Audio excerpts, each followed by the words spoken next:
Hello everyone. चलिए वापस आते हैं हमारे नेक्स्ट सेशन पे। नेक्स्ट सेशन कौन सा? नेक्स्ट सेशन में हम कुछ ज्योग्राफी के चैप्टर्स को एक साथ समझने वाले हैं।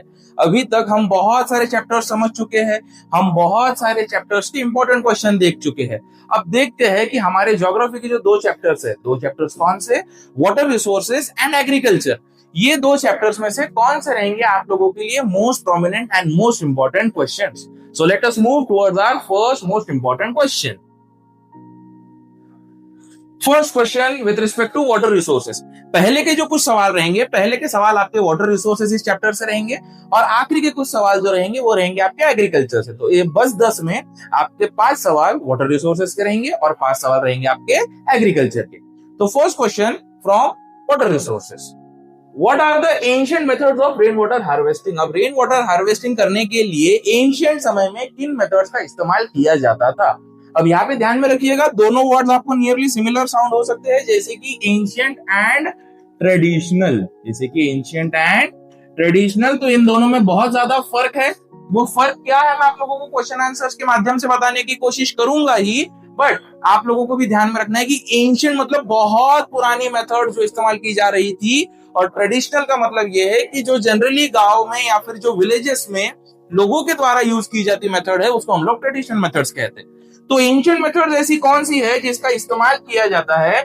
सबसे पहले जो कीवर्ड्स यहाँ पे चाहिए है आपके इस आंसर के लिए, उनको मार्क करके रखा गया है। आप केवल इनको ही अगर ध्यान में रखते हो तो भी आपके लिए बहुत बेनिफिशियल साबित हो सकता है। देखिए कौन से है वो। फर्स्ट सेंचुरी बीसी इन श्रीरंगवेरपुरा। ये जो हम इलाहाबाद की बात कर रहे हैं, फर्स्ट सेंचुरी बीसी इलाहाबाद, यहाँ पे क्या किया गया था? यहाँ पे वाटर हार्वेस्टिंग सिस्टम्स बनाए गए थे for channelising the flood water of river Ganga. Next is Chandragupta Maurya द्वारा बहुत सारे डैम्स बनाए गए। उसके बाद हमें देखने को मिलता है सोफिस्टिकेटेड इरिगेशन वर्क्स। अब सोफिस्टिकेटेड इरिगेशन वर्क्स में आप लोग या तो 4 स्टेट्स के नाम ध्यान में रख सकते हो या तो फिर आप लोग 4 एरियाज के नाम ध्यान में रख सकते हो। जैसे कि यहाँ पे दिया हुआ है कलिंगा इन ओडिशा, नागार्जुनकोंडा इन आंध्र प्रदेश, बेंगलोर इन कर्नाटका एंड कोल्हापुर इन महाराष्ट्र। तो आप इन चारों स्टेट्स या फिर इन चारों रीजन्स का नाम भी ध्यान में रख सकते हो। Next is 11th century Bhopal lake which was the largest artificial lake of that time. And last is 14th century the tank in Hauz Khas Delhi, जो कि इल्तुतमिश ने बनाई थी। किस लिए बनाई थी? Supply water to the Siri Fort, Siri Fort को पानी सप्लाई करने के लिए। ये सभी चीजें क्या है? ये सभी चीजें वो है कि रेन वाटर को हार्वेस्ट करके कैसे काम में लाया जा रहा है, वही सब चीजें हमको यहाँ पे देखने को मिलती है। और यही है उसके कुछ कीवर्ड्स जो आप लोगों को भी लिख के रखने हैं या फिर आप लोगों को आपके दिखे हुए कंप्लीट आंसर में अंडरलाइन कर लेने हैं। Let us move towards our next important question. Now जैसे ये सवाल, इसके पहले का जो सवाल था वो हमारा with regards to ancient methods था, तो ये सवाल हमारा रहेगा with regards to traditional methods of rain water harvesting. What are the traditional methods of rain water harvesting? तो जब हम लोग traditional methods of rain water harvesting की बात करेंगे तो सबसे पहले हमको देखने को मिलेगा गुल्स एंड कुल्स, जो कि कहाँ है? वेस्टर्न हिमालयाज में है। अब ये गुल्स एंड कुल्स है क्या सर? ये गुल्स एंड कुल्स है बेटा आप लोगों के डाइवर्जन चैनल्स। ये गुल्स एंड कुल्स है आपके डाइवर्जन चैनल्स। दूसरा, rooftop rain water harvesting system है राजस्थान। बंगाल में लोग यूज करते थे इनअंडेशन चैनल। इनअंडेशन चैनल मतलब कुछ इस तरीके के चैनल्स जो प्लेन चैनल्स नहीं होते, वे केवल एक डाइवर्जन प्रोवाइड करने का काम करते हैं, ऐसे चैनल्स। उसके बाद है khadins in Jaisalmer and johads in other parts of Rajasthan. And lastly bamboo drip irrigation system in Meghalaya. Bamboo drip irrigation system in Meghalaya. तो ये है आपके कुछ traditional methods of rain water harvesting. ध्यान में रखिएगा ये ancient methods and traditional methods of rain water harvesting का जो सवाल है वो आप लोगों को कुछ इस तरीके से भी आ सकते हैं कि पहले के समय में या फिर एंशिएंट टाइम्स में how people used to conserve the water, या फिर what were the steps taken during the period of Chandragupta Maurya for water conservation. इस तरीके के भी सवाल आप लोगों को आ सकते हैं। इसको ध्यान में रखते हुए आपको इन आंसर्स को अटेंड करते हुए आगे बढ़ना है। अब next, which are some of the important schemes related to distribution of water and how they are implemented? कुछ इंपॉर्टेंट स्कीम्स जो हमारे गवर्नमेंट ऑफ इंडिया द्वारा लॉन्च की गई है वो कौन सी ऐसी स्कीम्स है? अच्छा, वो स्कीम्स का पर्पस क्या है? वो स्कीम्स का पर्पस है डिस्ट्रीब्यूशन ऑफ वाटर। तो सबसे पहले सबसे इंपॉर्टेंट स्कीम जो है हमारी वो है अटल भूजल योजना।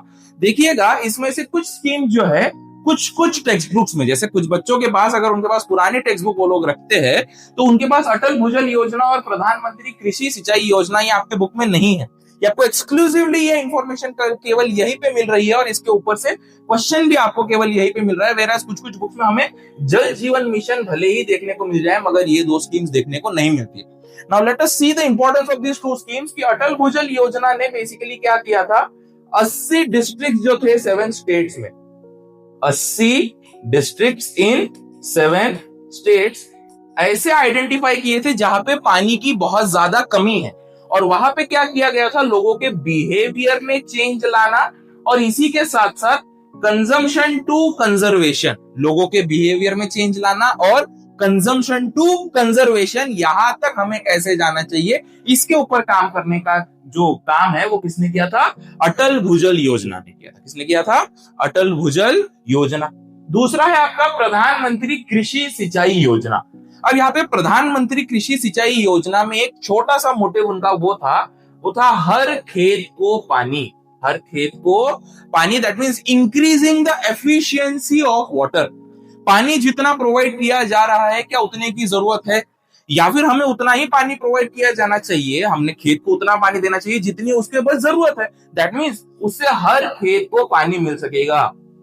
Efficiency and reduce the wastage, efficiency and reduce the wastage, ये पर्पस था प्रधानमंत्री कृषि सिंचाई योजना का। और इसी के साथ साथ नई टेक्नोलॉजीज लाई गई जो कि किसके ऊपर काम कर रही है, पर ड्रॉप मोर क्रॉप, हर एक एक बूंद एक नए जीव को, एक नए पौधे को उत्सर्जित कर सके, एक नए पौधे को जन्म दे सके, इसके ऊपर काम किया जाना शुरू है इन प्रधानमंत्री कृषि सिंचाई योजना। And they also introduced sustainable water conservation practices, they also introduced sustainable water conservation practices.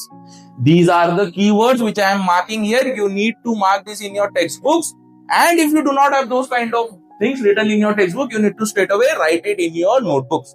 Last but not the least with respect to the scheme is Pradhan Mantri Jal Jeevan Mission. Now what is the goal of Jal Jeevan Mission? जल जीवन mission में क्या किया गया है कि rural household को portable water मिलेगा पाइप वाटर कनेक्शन से। कितना मिलेगा, 55 litres per capita per day, 55 litres per capita per day जल जीवन मिशन के तहत लोगों को मिलेगा। और वो कैसे मिलेगा, टैप वाटर कनेक्शन से, लोगों के घरों तक टैप वाटर कनेक्शन जाएंगे जिससे उन्हें सरकार की तरफ से 55 एलपीसीडी ऑफ वाटर मिलेगा। एलपीसीडी मतलब हर इंडिविजुअल को रोज का 55 लीटर्स मिलेगा थ्रू जल जीवन मिशन, थ्रू जल जीवन mission. If you understood these things, if you have noted these things, we will move towards the next question.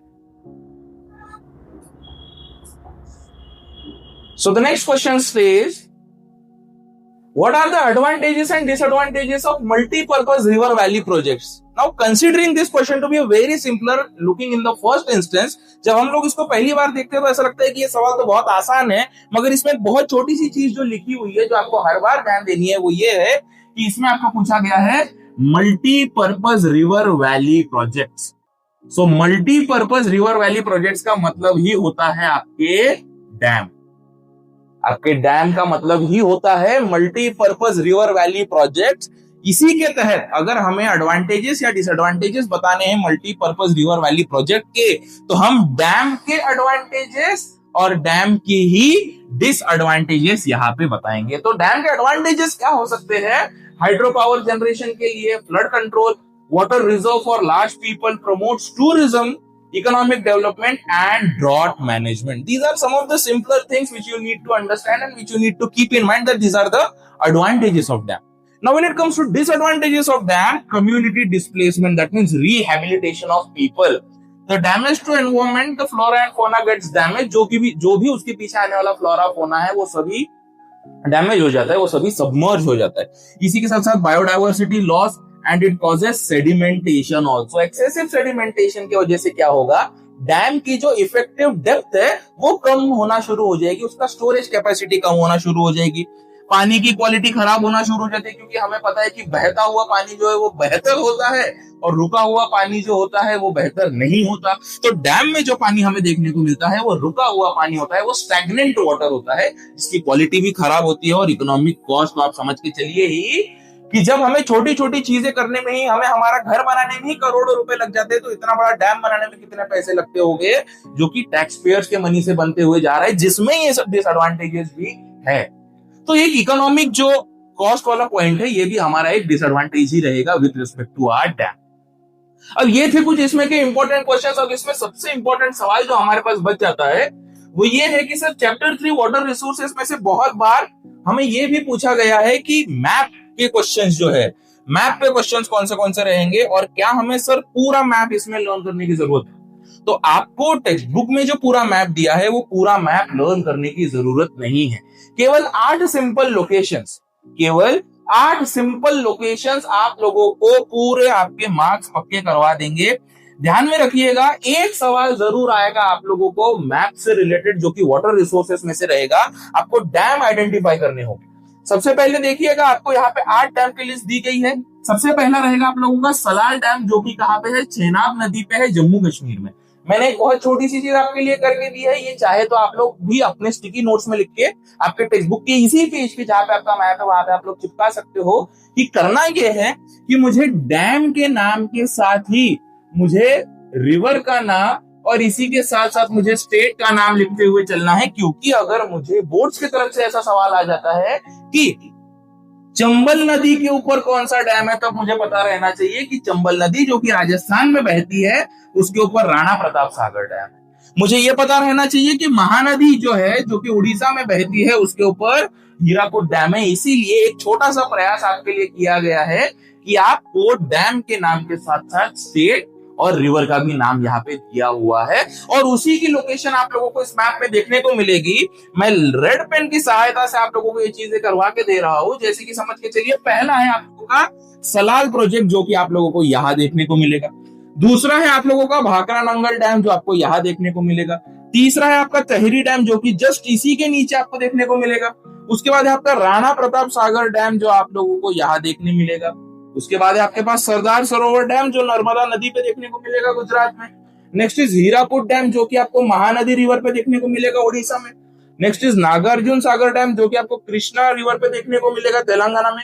And last is Tungabhadra dam, जो आपको तुंगभद्रा नदी पे ही देखने को मिलेगा। The state will be Karnataka, the state will be Karnataka. तो ये simple 8 locations जो आपको यहाँ पे मार्क करके दिए हुए हैं और इसी के साथ साथ इसके स्टेट और रिवर जो यहाँ पे लिख के दी हुई है, ये आप लोगों को कर लेना है, जिससे कि आपका 1 मार्क्स तो पक्का हो ही जाएगा। चलिए, इन्हीं 5 सवालों के साथ अंत करते हैं वाटर रिसोर्सेज का और प्रारंभ करते हैं हमारा नेक्स्ट चैप्टर वाटर रिसोर्सेज के बाद, जिसके बारे में हमने सोचा था, जिसके बारे में मैंने आपसे कहा था, वो चैप्टर है हमारा एग्रीकल्चर। तो एग्रीकल्चर नाम के ये चैप्टर में हमारे पास कौन से ऐसे इंपॉर्टेंट सवाल रहेंगे जिसके ऊपर हमें ध्यान देना चाहिए, जिसके आने की प्रोबेबिलिटी बहुत ज्यादा है और जो बहुत ज्यादा इंपॉर्टेंट है। सबसे पहला सिचुएशन बेस्ड सवाल कि Madhav is a poor farmer who owns a very small patch of land and is only dependent on rainfall। ध्यान रखिए, small patch dependent on rainfall, तो उसे कौन सी फार्मिंग करनी चाहिए, वो कौन सी फार्मिंग करता होगा, उसके क्या फीचर्स होंगे। सिंपल सी बात है, समझ के चलिए। छोटा सा पैच ऑफ लैंड है और केवल रेनफॉल पे डिपेंडेंट है, तो मतलब ये फार्मिंग हो गई आपकी प्रिमिटिव सबसिस्टेंस फार्मिंग। ये हो गई आपकी primitive subsistence farming. Primitive subsistence farming जैसे ही आप लोग सुनते हो, इसका हिंदी अनुवाद करते ही आप लोगों को इसके फीचर्स भी पता चल जाएंगे। देखिए, करके देखते हैं। प्रिमिटिव मतलब पुराने तरीकों से, प्रिमिटिव मतलब पुराने तरीकों से, और सबसिस्टेंस मतलब घर चलाने के लिए। तो पुराने तरीकों से घर चलाने के लिए की जाने वाली farming, that is your primitive subsistence farming. अब पुराने तरीके में आएंगे आप लोगों के प्रिमिटिव टूल्स। पुराने तरीके अगर है और घर चलाना है, तो फैमिली या community will act as labour. और एक चीज जो हम लोग क्वेश्चन में ही देख चुके हैं, वो क्या था, स्मॉल पैचेस ऑफ लैंड। तो यहाँ पे जिस व्यक्ति की बात चल रही है माधव की, Madhav is doing what, Madhav is doing primitive subsistence farming. Why so? Because he is doing it on a small patch of land. He is using primitive tools like hoe, dao, digging tools and sickle like something.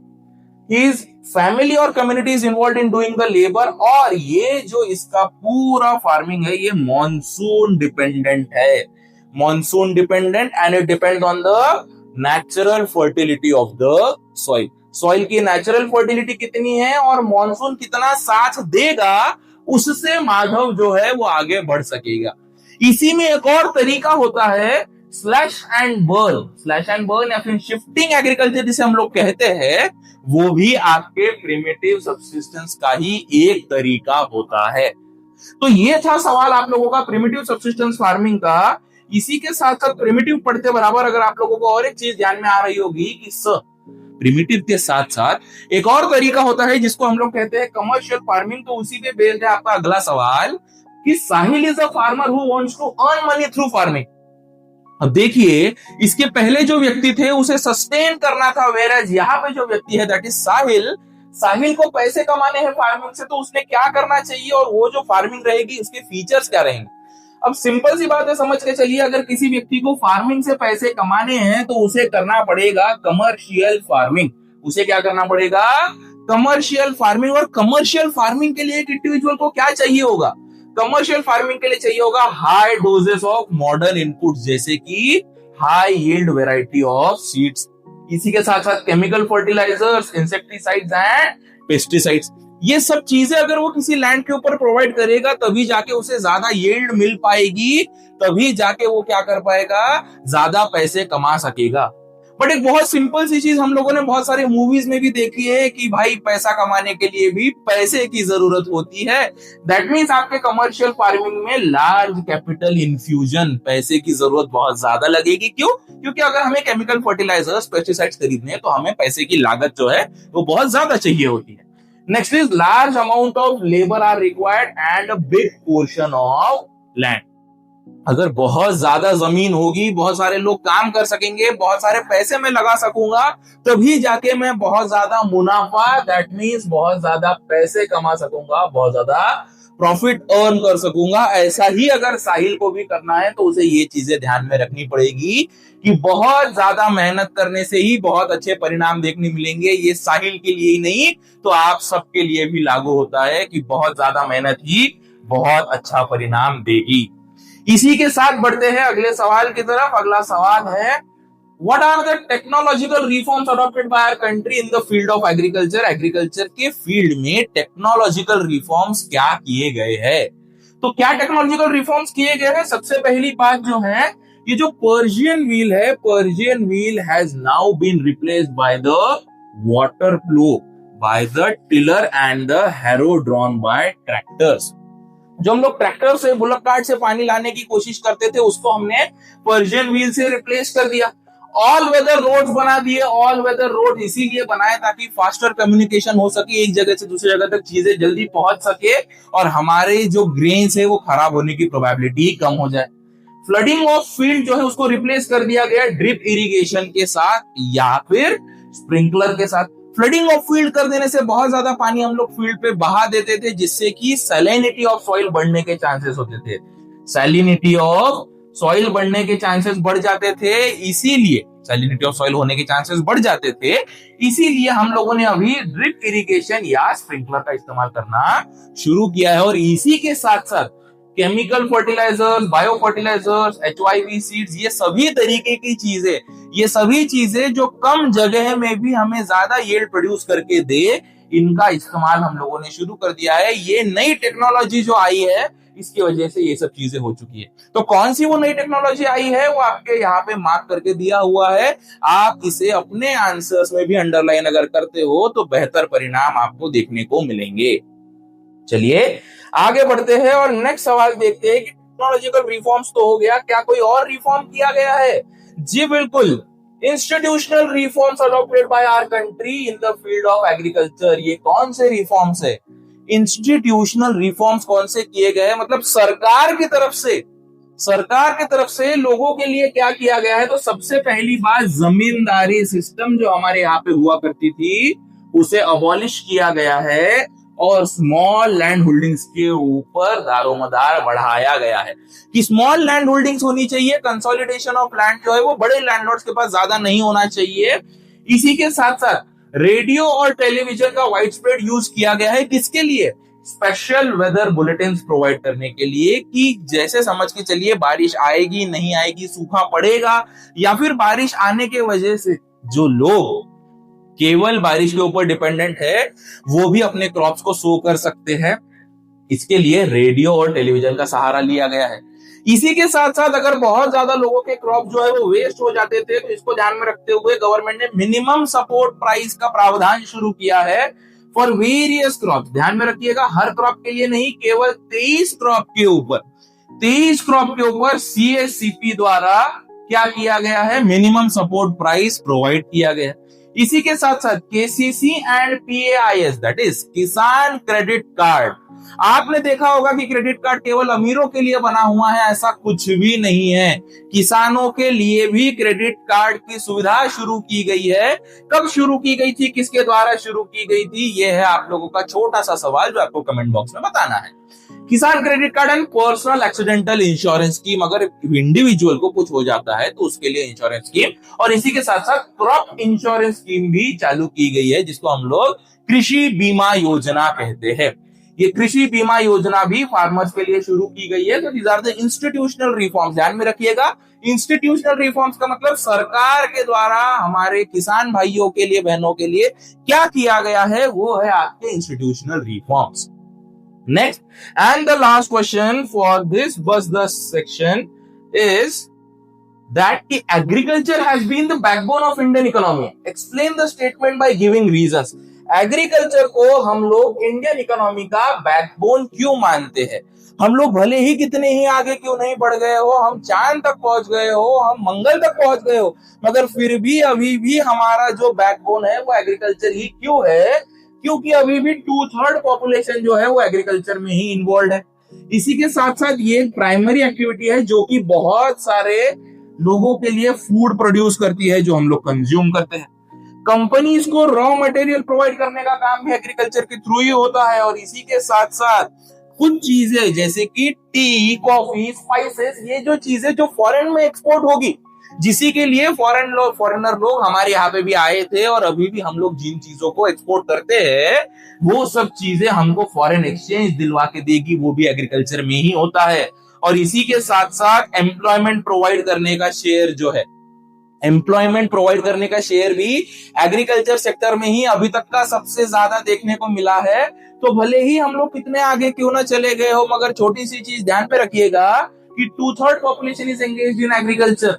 Primary activity हमको food provide करता है agriculture, इसी के साथ साथ industry को raw material provide करता है, कुछ ऐसे चीजों को ग्रो करता है जो हमारा फॉरेन एक्सचेंज बढ़ाती है, और इसी के साथ साथ एम्प्लॉयमेंट प्रोवाइड करता है। ये सिंपल सी 5 चीजें ध्यान में रखिएगा कि क्यों एग्रीकल्चर हमारे लिए अभी भी इंपॉर्टेंट बना हुआ है। और इसी के साथ साथ मैं आप लोगों को ये कहना चाहूंगा कि ये थे आप लोगों के 10 सवाल with respect to water resources and agriculture. इन्हीं को अगर आप लोग अच्छे से करते हो और इसके व्यतिरिक्त कुछ चीजों को आप लोग देख लेते हो, बची बहुत कम चीजें हैं, बाकी सब चीजें हो चुकी है, इसी को अगर देख लेगा लाडले तो हो जाएगा तेरा बेड़ा पार। Thank you everyone.